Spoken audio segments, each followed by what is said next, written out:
All right, we're gonna do a little workout.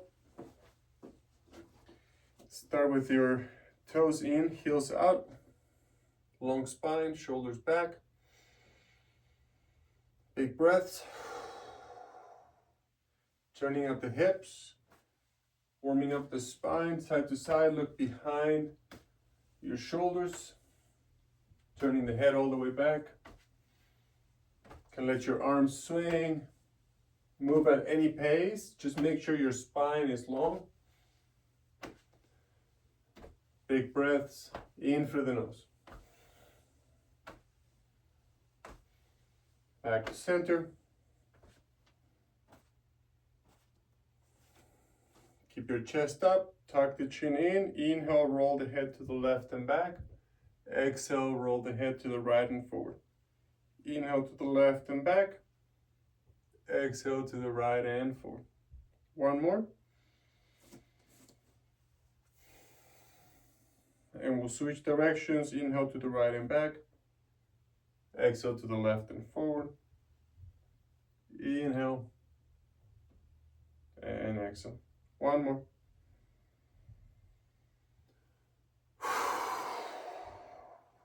Bring the head back up. Inhale, shoulders up and back. Exhale, shoulders down and forward. Go through the entire range of motion, big circumference. Inhaling up and back. Exhaling down and forward. Inhale up and back. Exhale down and forward. We'll switch directions now. Inhale back and up. Exhale forward and down. Inhale back and up. Exhale forward and down. We'll do one more like that. And reset. Let's do the wrist real quick. Circles with the wrist. Open the palms. Spread the fingers. Circles with the elbows at the same time. Elbows close to the body, away from the body. Come up high as the shoulders. And change directions. Wrist circles in the opposite direction. Elbows circling. And shake that off. Hand on the hips. Check again, toes in, heels out. To the side, forward, to the side and back. So we're moving the torso around the hips. Make sure this doesn't bother your spine, especially in the low back. The knees should be unlocked. Change directions. Torso moving around the hips. The hips are not moving at all.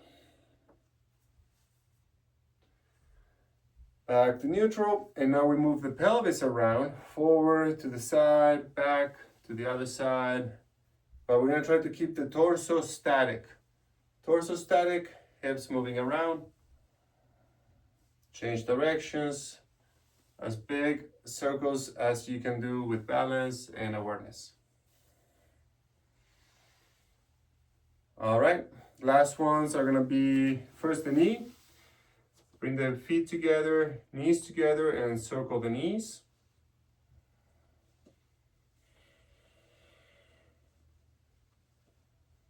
And then the other direction.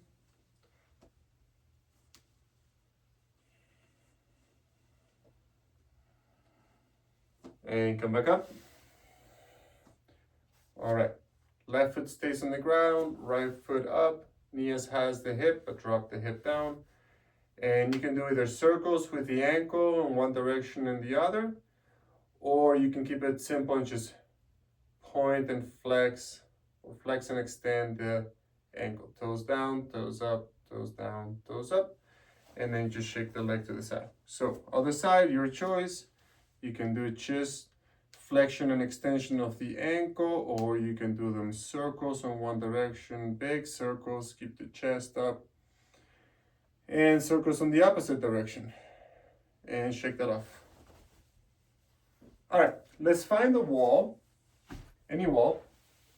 Bring your heels to the wall, hips to the wall, shoulders to the wall, and head to the wall. Stand up tall, notice your alignment here. And then take about a foot forward. We'll measure this, it'll be different for every person, but think about a foot forward with both feet. Lengthen your spine, shoulder blades together, arms out to the side, external rotation. Send the hips back. Touch the wall, don't rest on it. Come back up. Try to do it with your chin in and the back of the neck long with the head pulling back. Touch the wall, come up. Shoulders back, elbows back, wrists back, external rotation.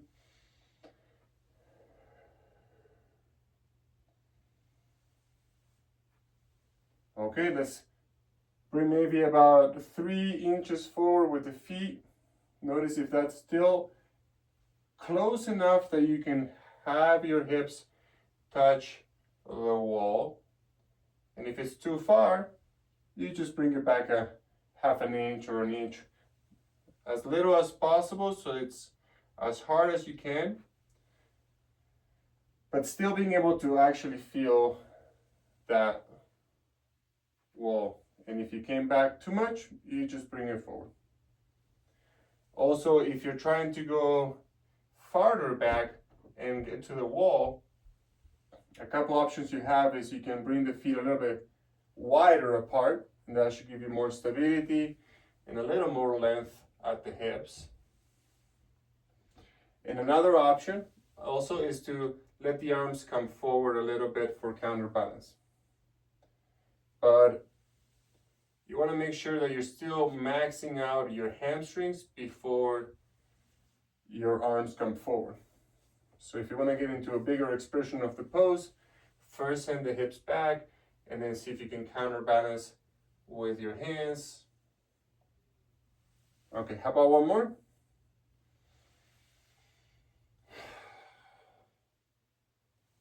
Okay, now let's go back to heels touching the wall. And this time we're going to take a step forward. Let's go with the right foot first. About a walking stride. Make sure the outer edges are parallel. Both knees unlocked. Back heel off the ground. Most important thing here is the hips stay on the same plane, even. We're going to hinge just like we were doing a moment ago. Find the stretch on the hamstring, loading of the glute. We're going to hold it here. Check chin in, head back, shoulders back. Make sure the hip is even. And this side, we want to make sure that the left hip is not back behind the right. If you find yourself in that position, just pull that left hip forward, right hip back, and you should notice how that adds tension to the right glute. Now notice where your right foot is. We're going to bring the left foot to match it. And now the right foot is going to go all the way back till that heel touches the wall. We're not resting on the wall. We're bringing the heel up.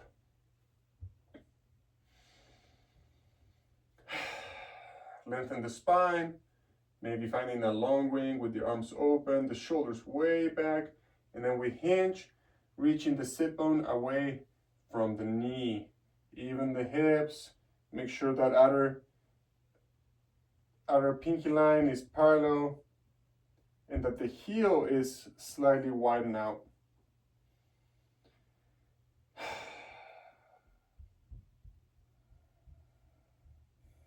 Neither knee bending too much.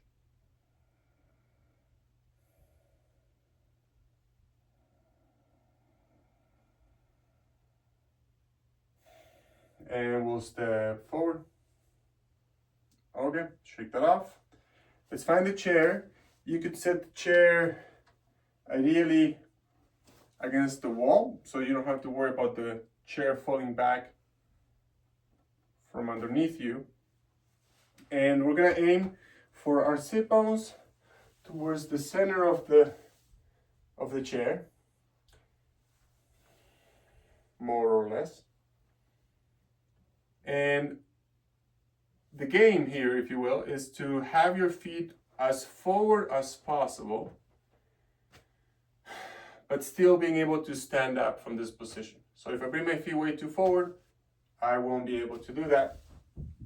Obviously, if I tuck my feet underneath my hips, it's really easy for me to come up. I don't want to do that. I want the heels to be in front of the knee, as far as possible. If you want to go wider, you can go wider. It'll definitely be easier than if you're in a narrow stance, but you could play with both of them.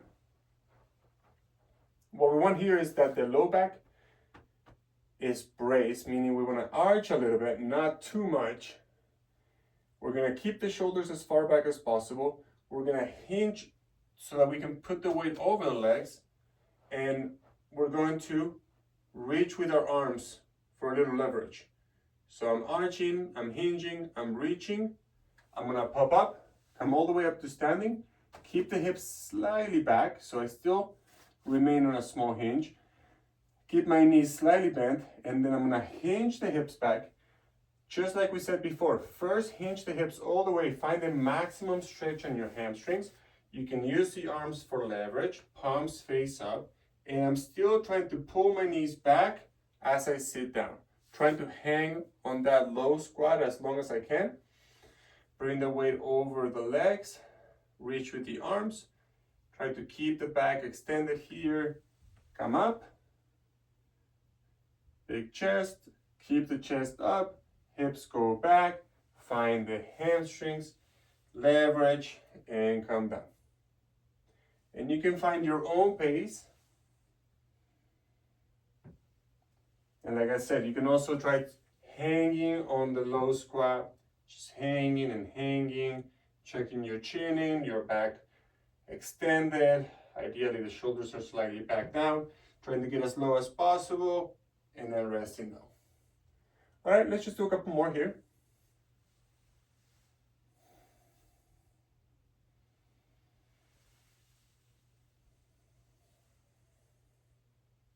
Try to keep the toes down as well.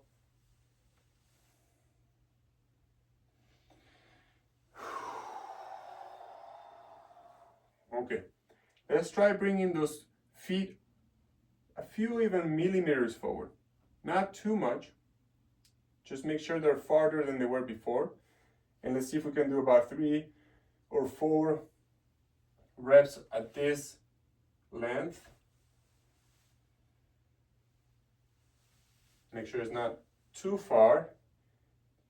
We're also trying not to take a lot of momentum here. So really trying to slow down the movement on both directions.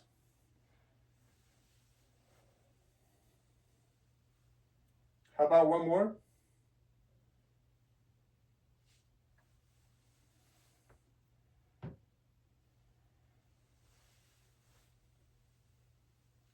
And we'll try just a couple more millimeters, just scoot those feet forward a little bit more. Try to keep the knees as wide as possible. And let's hinge into it. Just 3 reps here.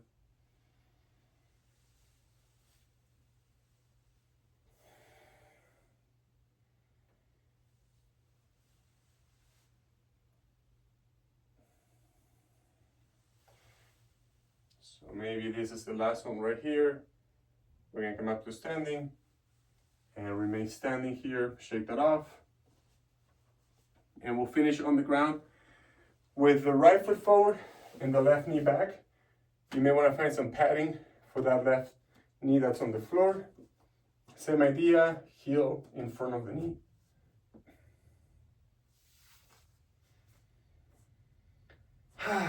And we're just gonna go for a basic hip flexor quad stretch here.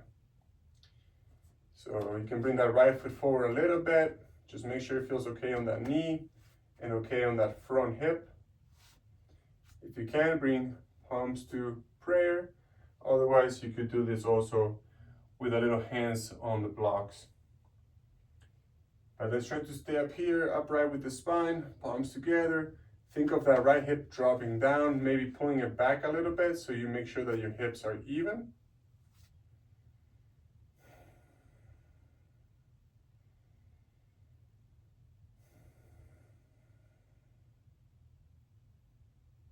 And we're just stretching the quad and the hip flexor, keeping the paraspinal muscles working a little bit. And we'll switch sides. Bring the right knee down, maybe switch your padding, and bring that left leg forward. Drop the left hip.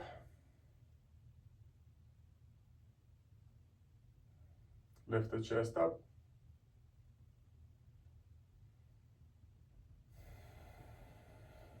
Hands to prayer.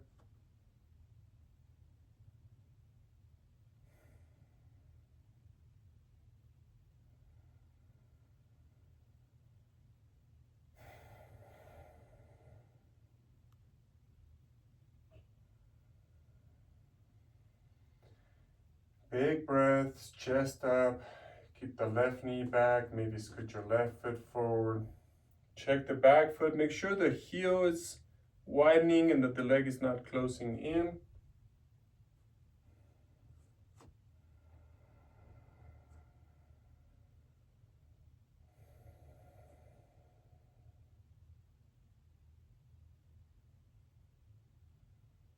All right, and then when you're ready, release, and we'll come back up to standing. All right, good work.